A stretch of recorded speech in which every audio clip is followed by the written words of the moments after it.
আসসালামু আলাইকুম, কেমন আছেন সবাই? গ্রিন হারমোনির পক্ষ থেকে আমি সুমি আছি আপনাদের সাথে। চলে আসলাম আজকে একটি গুরুত্বপূর্ণ ভিডিও নিয়ে।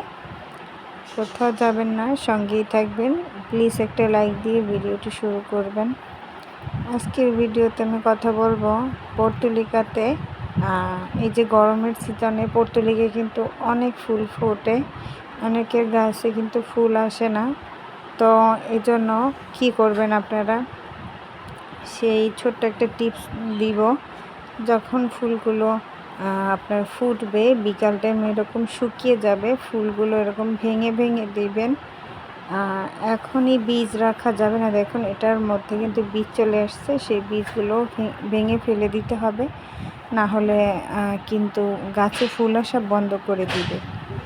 আর এই গাছে বীজ থেকে ফুল গাছ বানানোর কোনো দরকারই নেই, কারণ হচ্ছে আপনার একটা ডাল দিয়ে অনেক গাছ তৈরি করা যায়। যেমন এই গাছগুলো আমি ছোট একটা একটা করে ডাল কিনে নিয়ে আসছিলাম ঢাকা থেকে। সেখান থেকে একটা বছর আমি রেখেছি। গত বছর অনেক চারা মারা গেছে, তারপরে একটা দুইটা ডাল থেকে কিন্তু আমার এতগুলা গাছ হয়েছে, মাশাআল্লাহ। আপনার একটা ডাল থেকে 5 টুকরো 6 টুকরো করে ভেঙে লাগাবেন, সেখান থেকে আবার নতুন নতুন করে গাছ গজায়। এটা হচ্ছে পর্তুলিকার বৈশিষ্ট্য। আর এই যে গাছটা দেখতে পাচ্ছেন, লতানো রঙের গাছটা, এই গাছটা কিন্তু খুবই একটা সুন্দর গাছ। এটা থেকে বিভিন্ন ডেকোরেশন করা যায় বাগানের। তো আমি আনছিলাম নার্সারি থেকে, অনেকগুলো মারা গেছে, তারপরে এটার মধ্যে ফালাই রাখছিলাম, সেখান থেকে দেখুন এখন কত সুন্দর হয়েছে। আসলে গাছ এরকমই, আমরা খুব বেশি যত্নের প্রয়োজন হয় না এদের, অল্প কিছু যত্ন করলেই এরা কিন্তু আমাদের দ্বিগুণ ভালোবাসা ফিরিয়ে দেয়।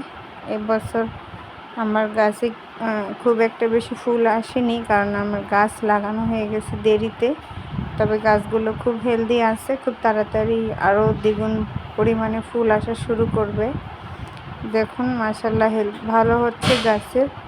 আরও অবস্থা খারাপ ছিল, কারণ আমি অনেক অসুস্থ ছিলাম এই বছর। এই যে কেবল কুড়ি আসা শুরু করে দিয়েছে।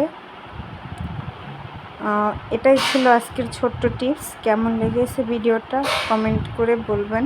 আর সবার জন্য দোয়াও ভালোবাসা রইল। কথা হবে পরবর্তী কোনো ভিডিওতে। ততক্ষণ সবাই ভালো থাকেন, সুস্থ থাকেন। আল্লাহ হাফেজ। আসসালামু আলাইকুম।